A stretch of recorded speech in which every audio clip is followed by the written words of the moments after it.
Hey, what's up, everybody? My name is Tisetso, and you're tuned into another episode of Purpose in Pain, where we talk all things life, love, and healing. Now, if you've been tuning in for the past episodes, you know that it gets really deep in this place. Today, I have a very special guest, a friend, a brother, a co-worker in the mental health space. If I can put myself there, yeah, I've employed myself in there. And really, I'm so excited because the conversation we're about to have is largely had with like women and hardly with men. And I'm so excited for us to actually get into the mind of how a man thinks, you know?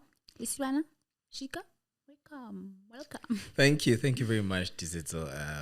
I like how you call my name and then pause and call my last name. But yeah, thank you. I think this conversation has been long overdue. Yeah. We had this conversation early to mid last year. Yeah. And have been meaning. Yeah. We've had it in other spaces, Yeah. but I don't think we've had enough time or latitude to properly break it down. Before we get into it, introduce yourself to our peeps. So, hello, peeps. As Tisetso has mentioned, my name is Lesibana Shika. I am a mental health activist, and I've become an activist not only because I've seen the issue or I'm passionate about it, but it's because I have also suffered mental health, with my mental health rather. I continue to struggle with my mental health. It's a never-ending journey. And it's not isolated to myself. It is a journey that we all struggle with, whether you are aware of it or are not aware of it. And the reason we have these conversations is rather that those who are not aware of it become aware, so that we can become a better society, really. Over and above that, I do a whole lot of other work, but I think for today, what is relevant is just this aspect. Yeah. We're gonna, in the conversation, we're gonna talk about the D word, not that D that you guys are thinking about. Yeah, because I'm thinking that too. But I'll let you like think about it, and then we'll get into it. And I just before we get into the conversation, I just want to mention that you are a Christian. I'm a Christian, and yes. we are going to look at mental health from a Christian perspective, because we all know that, I mean, we just stumbled upon the fact that we need to take care of ourselves mentally because we experienced, some sort of like depression, some anxiety, some low, right? But we are taught in the Christian space that you're weak if you go through some stuff like that. So what was your experience in the church? Do you think the church has enough support, or do they have enough knowledge on how to, navigate a person who has depression, other than just putting them to shame as to like, you don't pray enough, you don't do all that? I'll give you direct experience of something that happened, just to show you what I think the church thinks or knows about mental health. And it was in 2000 and possibly 14, 15, somewhere there. I had just come out of an admission from a psychiatric facility. Yeah. And I remember I had attended a midweek prayer, and the pastor in that midweek prayer happens to mention a comment about something. But what was important about it was she laughed at the fact that somebody was depressed. It was a joke. It was a laugh. It was how could you be depressed? And it became a joke. It was a big joke. And I mean, look, I had only started learning or discovering mental health issues then. Yeah. It was very fresh for me. I was very touchy about it. And I got triggered. Yeah. Big time. I literally walked out of the church crying. Yeah. So what do you think causes the trigger, or rather you being touchy about it? Is it because there's some level of guilt because of how you were taught about mental health and what you now know, like that in between, or what was it? I think what got me touchy was the fact that this is something I'd come to just know. It was really new for me. And in that space, you're looking for care. Yeah. And I mean, as Christians, and I think let's clarify the issue of Christians. I'm a born again Christian. I believe in Jesus. I'm a Romans 10:9 baby. Come on. So we find solace, we find refuge in the church. The reasons that we suffer with our mental health is because of things that we go through in the world, right? Now, you expect the church to give you a hug, and I wasn't getting no hugs. I was getting cold showers, cold baths. You know what I mean? And I think I was touchy because I don't expect that from the church. I expected that elsewhere. I expected the shots from everywhere. Now, when the church does it, where do we run? Because that's supposed to be a safe space. That's supposed to be my safe space. And it almost perpetuates that when we come into the church, we should be all made up. Yeah. Be well put together. And I think, and this is the other thing about the church, if you look at it physically, we're raised to dress smart for church. There's church clothes and there's midweek clothes. And as you get older, we're wearing suits and ties. We're all suited up, which kind of signifies an element of you being required to look a certain way. To be put together. You have to be well put together, on the physical. Now, is that the same expectation for how we're supposed to be emotionally, how we're supposed to be spiritually? So what is it exactly that the church is looking for? And I think that's why, because we sit and I come across, ever since I started my journey with mental health, you start seeing how many people are actually suffering on the inside, but they're trying to look well put, including the very leaders of the church. What caused your decline in your mental health? It was several things, Disetso. I've had, it was stages, of mental health. I think I grew up a perfectionist. I grew up an achiever, an overachiever at times. And I always expected my expectations to pull through. As I wanted, in the nature and the design that I've imagined them to be, and at the time that I imagined them to be. And it didn't matter in what aspect, whether it was in my career, in my studies, or in romantic relationships. And I mean, some of us are lovers. We love. And when you're in, you're in. And I mean, I think as compared to your career, your education, relationships will pull more at your heartstrings than anything, right? So when even that doesn't work out, I mean, I remember at the time when I fell into depression, I was an overachiever at work. I mean, I lived on Red Bull. My fridge is full of Red Bull. Sure. I mean, you're trying to compete with industry. You're trying to please at work, but at the same time, because I'm so fixated around the steps that my life is supposed to take. At this age, I should be getting married.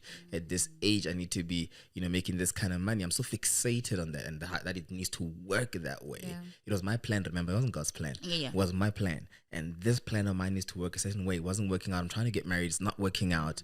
All of that sent me, into the pits. And not just depressed, but also suicidal. I started. You were not meeting your goals. I'm not meeting my goals. I've become suicidal, and I was a serious suicide candidate. I had a plan. Did you attempt? I didn't attempt, unfortunately. Fortunately. For me at the time. Okay. I think I'm trying to address it as myself you're taking at that time. Space. Not necessarily hindsight. Gotcha. So I had a table of various methods. Okay. And I fortunately at the time had a friend of mine who introduced me to their therapist. Okay. And I mean, and again, fortunately, I wasn't a stubborn individual. I really needed help. You had a teachable spirit, even in that space. Even in that space, and I think that's where the Christ component comes in. If I didn't know Christ, I wouldn't be teachable. I think that's also the pursuit that he does. Like he pursued you through this friend. Yes, that is how he pursues you, right? And I agree with you. So then I saw a therapist, and that's where the whole journey started. But the gist of it was things were not working according to plan. Yeah. That's how I got depressed. And I remember my first consultation with the therapist, she said, not only are you depressed, you are severely depressed, and I cannot let you go home. Yeah. I need to admit you to a psychiatric facility. And I was in that psychiatric facility on that very day, my first consult. Sure. Yeah. So then how do you then navigate we assume as people that men are not so in touch with their feelings, and they're hard on themselves. I mean, that's what we know from the outside. Men don't know how to express themselves. And right now there are men who don't even like or don't want to go to therapy because it's like a sign of weakness for them. So how do you then navigate that, being a man, being a Christian? I get now Christians are telling you you're not supposed to be depressed. Men, you're not supposed to be weak, as in like in tune with your feelings. So take us through Lesibana in that stage. So, and I mean, I don't blame any man that feels like it's a little bit emasculating, right? I come from there as well, and it's largely because as men we are raised to think that way. We're raised to believe you can't be weak. Bara monna king kingu, ulela kading. Oh yeah. Whatever. I might be even messing it up, but I think I make you get the point. And we're raised with that perception that crying is for women. It's not for men and stuff, right? And I'm appreciative of my experience because my experience humbled me out of that school of thought. Yeah. You know, I was not even conscious about it. You know, I was not even trying to get out of it. I didn't put in any effort. I was humbled out of it. Yeah. You know, and that's why the Bible says, humble yourself by the side of the Lord, right? It's either and what is not mentioned is either you're going to humble yourself voluntarily, which is what women do. Yeah. Because women are trained, are brought up to voluntarily humble themselves, right? Or the environment will humble you. Yeah. My environment humbled me out of that school of thought, right? To a point where there is no masculinity to still protect. Yeah. You know, we're busy trying to protect. I was speaking last week in Midrand. And this gentleman stood up and spoke, and he said he had a back issue. And when he went to see a physio, the physio asked him a question: are you trying to protect your back, or are you trying to take care of your back? Sure. You know, which was a very, very powerful question that the physio asked. A lot of us men were trying to protect this masculinity. There's nothing wrong with masculinity. No. You know, we're trying to protect masculinity. We're not trying to take care of masculinity. Sure. So I was forced into a space, which I appreciate. Yeah. Of taking care of my masculinity instead. So do I care about looking weak? No, I don't. You know, I don't care what it looks like. Yeah. I care about what impact it can have on society. On the relationships that I have, on the people that I have. And I mean, it goes as far, and let's get a little bit practical. It goes even as far as your relationship with money. Yeah. You know, because as men, we are not free to say, I cannot afford this. Yeah. I cannot do this. You know, What kind of a provider are you? Yeah, what kind of a provider are you? You'll get yourself into debt to protect your masculinity. Yeah. You know, because taking care of your masculinity is being able to say, look, you know what, I this is beyond my ability right now. Sure. You know, and then further taking care of your masculinity would say, maybe we can make a plan. Yeah. You know, let's start thinking about a plan. Yeah, I think, but also in that, while men learn how to to take care. We women also have to have the grace to Correct. say, you know what, he's taking care of that, so let me have the compassion. If a person comes and says, I don't have the capacity now to, you know, show my masculinity the way that you know I can. Yes. A woman needs to be, you know, also at a place where they can be like, okay, you know, that's where the helper comes into you know, play. Correct. I think for me, when I'm listening to you, I'm also like thinking about how self-aware a person eventually has to become to get to taking care of their back, right? Yeah. You mentioned something once when we were speaking, and you said that this whole journey introduced you to yourself. Yes. Take me through that.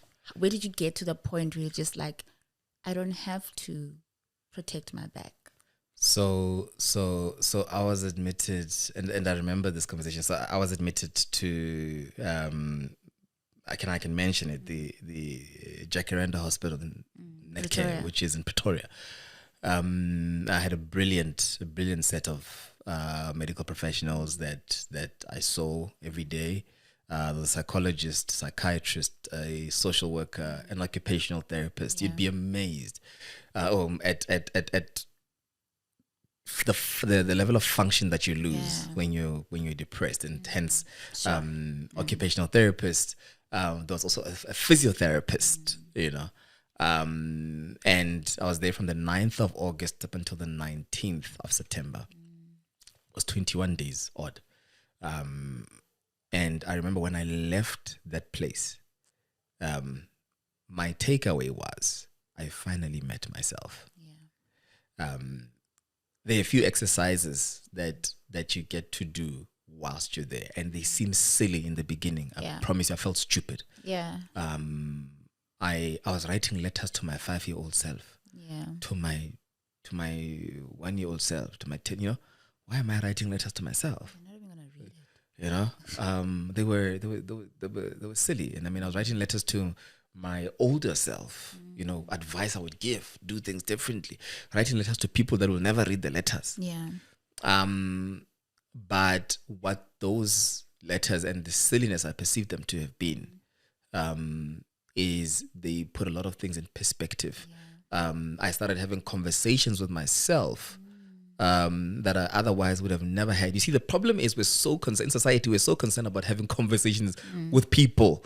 We there's this topic of communication. Be a good communicator. Yeah. It's great to be a good communicator, but you will never be an excellent communicator unless you've learned to communicate with yourself. Yeah. Because it is only then that you start, or rather you stop pouring from an empty well.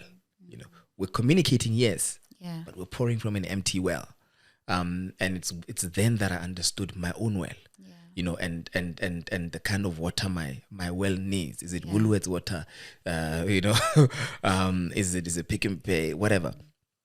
But it is then that I met who I am. I mean, there's several things that I learned about boundaries, about trust, and when and I'm not even I haven't even gotten to other people or other relationships. I'm just talking about this is still me.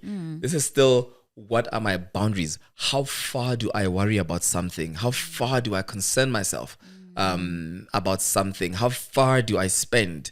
How long do I sleep? Those kind of things. These are just this is just the aspect of boundaries, and I'm just touching the tip of the iceberg, right? And then the issues of trust. And I can tell you something. I also learned to trust God in that time, and I knew that trusting myself was trusting God, and I'll tell you why. Genesis 1:26. Let us make man in our own image. So you are made in God's image. You are God, essentially, right? And it is only then that when I started trusting myself, I knew that I can trust God. And that it is when I stopped having this tug of war with the Holy Spirit, whom speaks to me just like what we refer to as intuition, instinct, sixth sense, the other voice, whatever. You can call it whatever you want. It's the small voice. It's the Holy Spirit. Call it whatever, And that's when I trusted the Holy Spirit more. But again, the gist of I met myself is the issue of identity. So I found my identity. A big issue around mental illnesses is the issue of identity. We are lost. We are looking. You're looking for a lot of things. I mean, you allow the external to define. You have been defined by other things. if you look at the journey I had, the plan that led me into depression, I have to do this, I have to do that. It's more of what society. It's what society expects you to do. Of us. Yeah. Go to school, get an education, get a job, get married, have a lot of children, and then die. Yeah. What a boring life. Do you understand? So much less than what God wants for us. Yeah, it's so much less. You're right. It's so much less. You know, and it is because my identity was construed. Sure. So yes, I met myself. I found my identity. I found who I am. And when you have that, being a man about it, doesn't matter. There's no room for that. There's no room for that. In fact, let me tell you something. Believe it or not, it actually becomes, because you see, the thing about us men, we think being a man is attractive. Yeah. Knowing who you are in God is actually more attractive. Exactly. It actually say, you must put it this way: in daughter. In daughter. You understand? It's Jesus. That is the epitome of masculinity. That is the epitome of being a man. I don't know, call it whatever you want. Yeah. But it is the best version that any man can ever be. Sure, that's beautiful. I just want to touch quickly on self-awareness. It's a word that's thrown around a lot. Recently, through like the beauty of transparency, we had like our resident psychologist took to us on self-awareness, and she said something so important. And she said, spend time with yourself. And spending time with yourself is not watching TV. It's not watching your favorite Netflix movie. It's you going and literally, for example, looking into the mirror and, you know, confronting what your first thought about yourself is. Yes. And I think for me, that was the hardest thing ever. I looked into the mirror and I was like, huh?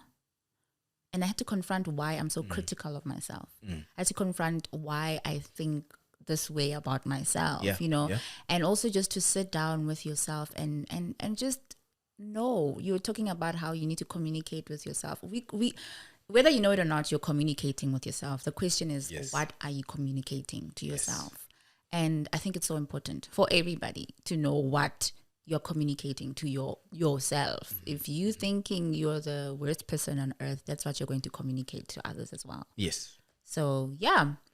I think it will, and I agree with you, I think it will, involuntarily, it will come out. Yeah. Right? What you communicate to definitely. yourself. You only, because it's what you, again, the issue of the well. Yeah. You know, you're feeding. What's in your well? You're feeding into that well. You know, every time I think of well, I remember my mother's home where she grew up. They used to have a well, and every time we'd visit, every time we'd visit there, I had an experience of having to pull the bucket out and stuff, and the water was clean. Right now, imagine if the water was contaminated. You know, what it would do to the entire family. What it does to the entire family. But on top of that, it is work to pull that thing. It is work. work. It's a lot of work because the bucket is not big, eh? It is work. It's a lot of work. Now you are going to put so much work into muddying the well. There's actually a phrase in Sepedi, and you can edit this out if it doesn't accord the cast. The phrase is "Kokonyala sidiba." You know. Yeah, you're muddying the waters, really. Yeah. You're muddying the waters. So it's just that it sounds a little bit aggressive. Yeah. But it isn't, in fact, a phrase, Kasipedi. And imagine you being that. You are involuntarily doing that to yourself. And I mean, a lot of us, when we look at ourselves in the mirror, especially, we don't intentionally go say, I'm going to sit in front of a mirror and look at ourselves. We look at ourselves in the mirror circumstantially. It is when you're getting dressed. Yeah. A large part of the time you're naked. Yeah. Right? And you start spotting a few things that you think are not great about yourself. But who informs you that they are not great? Thank you. Exactly. You know, on whose standards are they not great? Who said, you know? They said, so your nose is too long. And then next thing we are fixing things. You know, there's a little bit of a lump here. There's who said? Yeah. You know? It reminds me of what God said to Eve after the fig leaves. Yeah. After God said, "Who told you are naked?" You know, what you're saying is very true, and I mean, you're gonna make me step into something else. No, when let's you go. when you mention Eve and Adam, they when God described that tree, he said it multiple times, you may not eat of that tree because it bears the knowledge of good and evil. You know, what God was basically saying, you're going to become a lava black if you eat of that tree. And indeed, they did that. And then they took the fig leaves and then they covered themselves. And what they did is equivalent to what is happening today with the faithlessness that we see in Christians, especially young Christians. There's a T-shirt going around. I think you know the T-shirt. We left church, not God. That church is the very same thing as that leaf. You know too much. And I remember saying to somebody, we've become adults morening. God is not looking for bigger than God. Yeah, we become bigger. This is exactly what Lucifer did. You know, and again, going back into the issue of mental health, we struggle with our mental health because we've become adults. We know too much. Children don't struggle with their mental health. The only time that children struggle with their mental health is when adults are not mentally healthy. And they contaminate their well. The book of Psalm 8, David says, "Oh Lord our God, how excellent is your name. You have ordained out of the mouths of babes and nursing infants. You have ordained power and strength." You have to be a child in God. To possess that power. The moment you think you are bigger, you are better, you lose that power, you lose that strength. And that's where you start to struggle. Because you start making plans. Kids don't make plans. They know they're gonna eat tonight. They're not planning beef stew. They're not planning they're gonna eat what's on their plate. They're gonna eat whatever's on the plate, they're gonna eat it. And sometimes they don't like what's on the plate, but they are gonna eat it. And we're forced them to eat. Yeah, because you don't have a choice. I mean, show me which parent gives a child, and if you're giving children choices, I'm worried. I'll give you chocolate because you don't want meat. And it's not great for you. So sometimes even God gives us what we don't like because it's good for us in the long end. And when I reflect on my journey and my struggles with mental health, I'm extremely thankful. It's possibly the best thing that has ever happened to me. Because if it didn't, I think I would have been a terrible individual. You know, bless you. I think I would have been a terrible individual. I think I love the kindness I give out. I love the forbearance that I give out. And let me not create the perception that I think I'm a really good person. I've got a temper. You know. Fortunately, I am aware of it. You know, and I know how to regulate. And I know how to regulate, how to tame it. But I love how I can regulate myself today. I love how I'm aware of myself. And for you to say it as well, and not say it as, but people provoke me to be that, is actually a big thing. It's a big deal. There's a post I did once on my social media pages around you know, being aware of yourself, you know, even when you're anxious. Be able to confess to yourself that you are anxious. You know, be so open with yourself that you are afraid. Name whatever feeling that is. Yeah, name the feeling. Because it disarms it. It is, yes. Yeah, I've seen it with me as well. It disarms it. Thank you. I think you're possibly the first person I've had this conversation with that actually understands that dynamic. When you name it, it disarms it, and it's literally learning to lose the battle. Your approach has to do with losing the battle, only to win the war. Because when you disarm it, that is the war. You know. So I'm afraid. I'm anxious. And the battle is the raging mind. The raging mind. You know, very true. So there is a great, and that's the role that self-awareness brings. But again, I think this is we need to also just put a disclaimer about self-awareness. It's not snap of a finger. You don't practice. It's practice. It's like mathematics. If you remember, Yeah. you could never pass mathematics unless you practiced. You can never cram mathematics. Yeah. You can never cram a formula. Yeah. You have to practice it. It has to be in you, you know.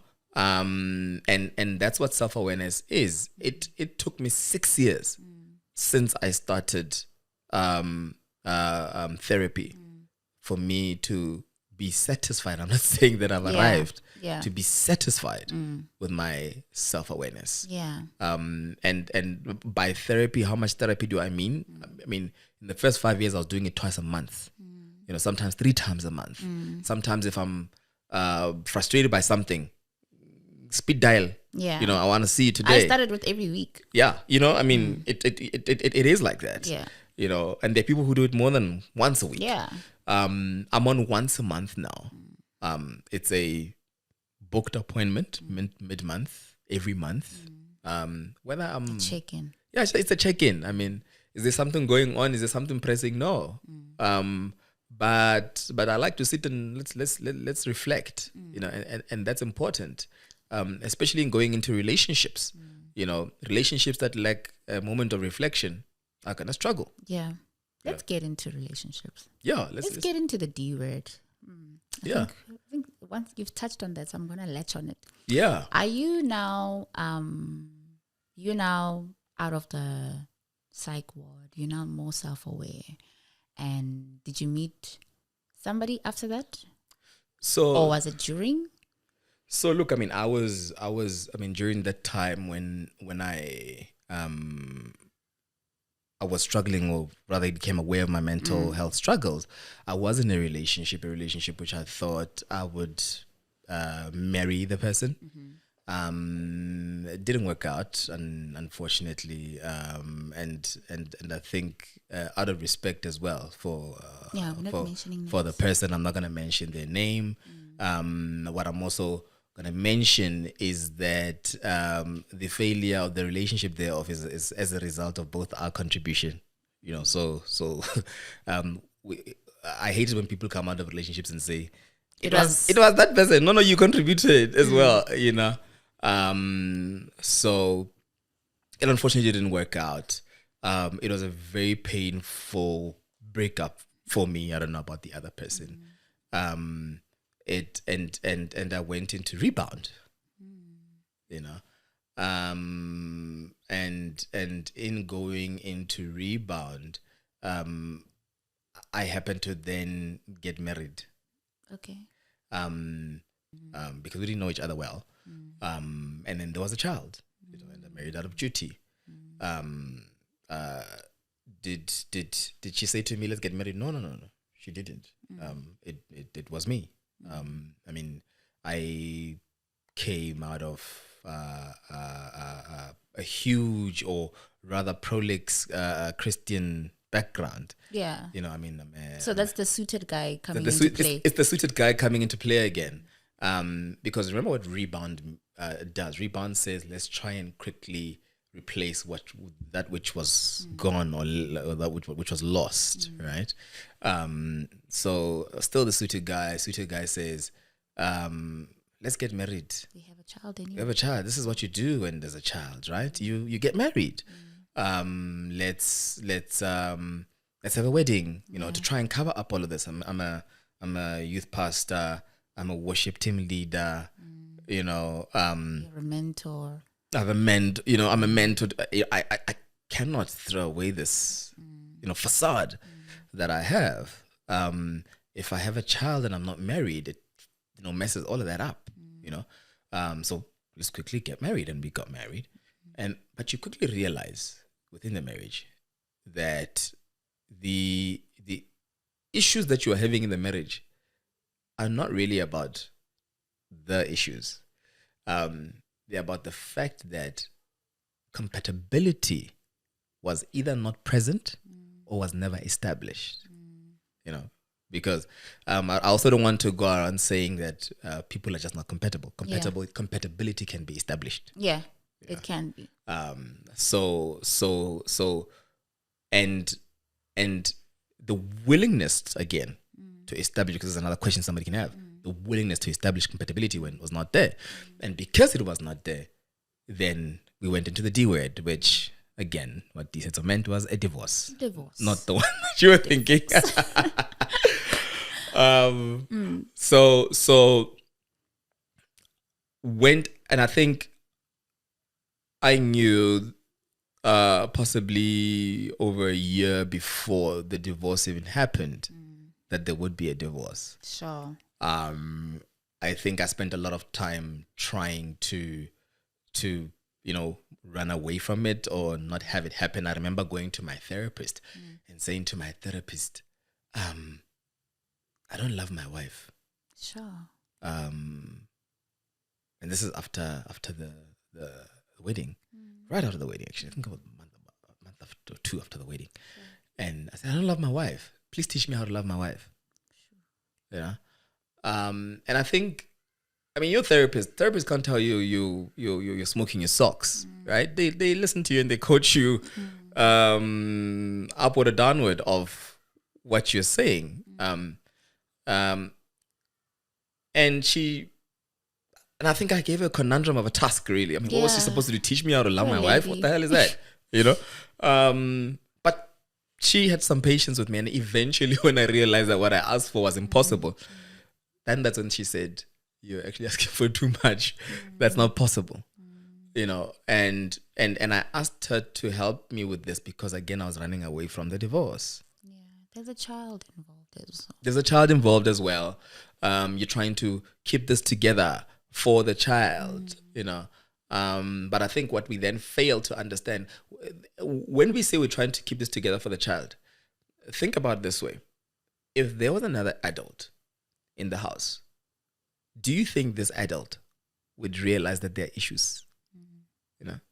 And half the time they would, as would the child. Yeah. The IQ of a child is much higher than that of any adult. Yeah. Kids see these things. And remember earlier on we mentioned how we corrupt children as adults. We mess up their own mental health. Traumas, we create traumas. Traumas start even when children are like 2, 3 years old, whatever. And they get imprinted in their brains, and they will affect them later on in life because we think they don't see. Yeah. Kids see everything. Yeah. And it was when I realized, because I remember at the time, I hid myself in so many ways, to distract myself from the situation, what was going on. Yeah. I studied a lot. I went as far as studying neuroscience for children, and in there, I discovered that kids can actually pick up these things, So that which I thought I was protecting, I was actually making worse, and then that's when I realized, okay, let's just pull the plug. This is not going to work. So then I asked for the divorce, and wasn't a great divorce. Yeah. And it went on for possibly just under 3 years. And yeah, it's finalized. I was watching something. I'm sorry about the divorce. Thank you. I was watching something by Tori Roberts, and he was talking about how to know someone is your soulmate. Yeah.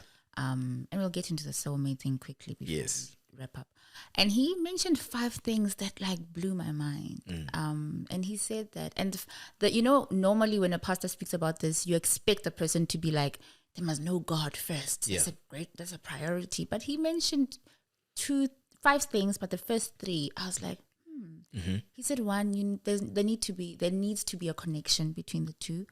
There needs to be a desire for you to actually do something about the connection. Yes. And then he said that you need to be whole. That's the 3rd one. And the 4th one was the spiritual part. Because obviously when you're born again, you're not going to be going around. Ideally, you're not going to be going around looking for someone who's not born again. Yeah. Who's not equally yoked. So he says there's a spiritual part. And the 5th one was, so the spiritual part is like conviction. You must have conviction from God. Yes. And the 5th one was, purpose. the person that you are pursuing, or the person that you're liking, do they fit into the purpose that God wants for you? Do they complement the purpose and I think we as Christians we just overlook everything. We overlook the attraction, we overlook the connection, we overlook the wholeness, the personal wholeness that you're supposed to be experiencing, the self-awareness journey that you're supposed to go into, and the purpose. And then we get into a place where we're just like, what is this? Yeah. I mean, I've gone through the same situation. Yes, I was reflecting yesterday. I'm like, oh, if we're going to talk about divorce, probably have to like... You might as well too, girl. I know. And in my head, I'm like, because when I met my ex-husband, it was like, we dated, but for a short period. And then when we got married, there was also a child involved. And for me, the biggest thing for me was like, okay, it's not like I don't love this person. So it's going to work. And I don't want my child to carry another. I'm very big on lineage. Yes. So like, I want her to have surname, the dad, and I also must have the same name. Yes. So that when she gets born, it's not like, this is a homo. And then Silikwe and whatnot. So, it was a thing for me. It was a big thing for me. And we got married. And, there was a time when we went to post-marital counseling because it was already fire in our marriage. And then my husband then mentions that he felt forced to marry me. Shoo. That was a hard pill to swallow for me. Because I was like, what? Why are we here?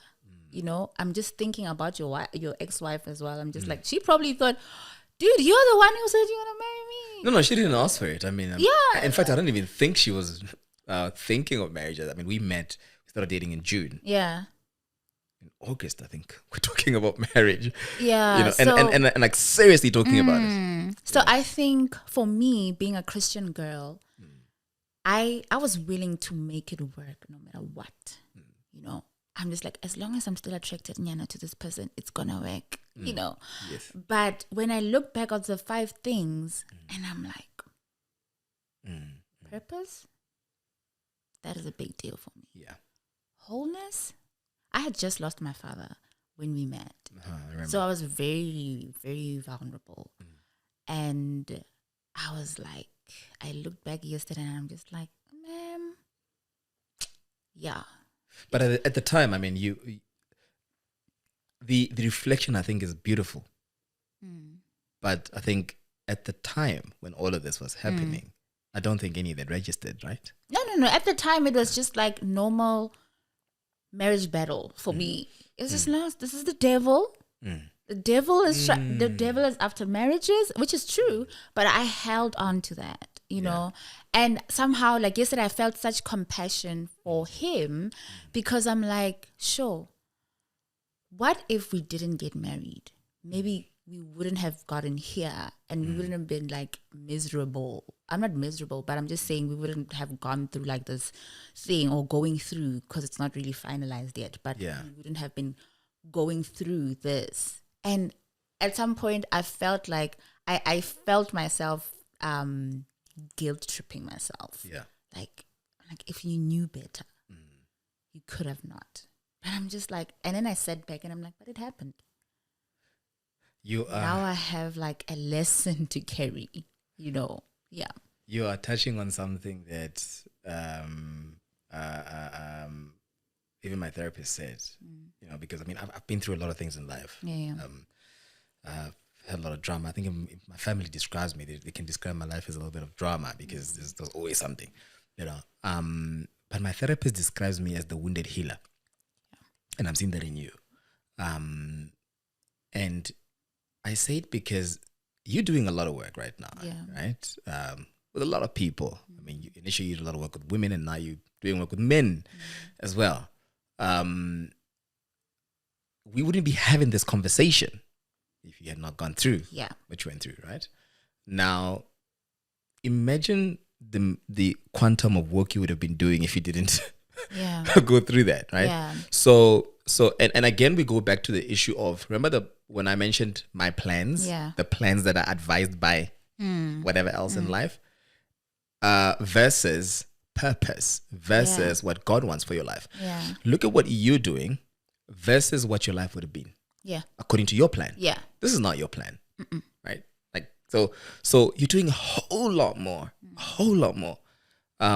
if you didn't have the testimony, and that is what the Bible is. The Bible is a testament. It's a testimony. The people that are featured in the Bible had to go through things so that they can tell of them. Bear testament. You are bearing testament.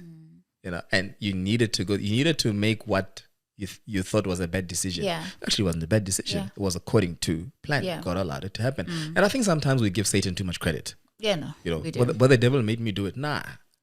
Think of Job. Yeah. That was a pact. Job, it was a pact, right, between God and Satan. This guy goes, this guy only is faithful to you because you look after him. He's like, try him, but don't kill him. And the trying was God's plan. Yeah.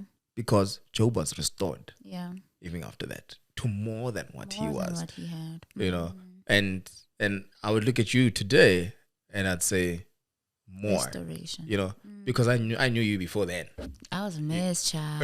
I was a lot. So I think we're sitting at the more of God.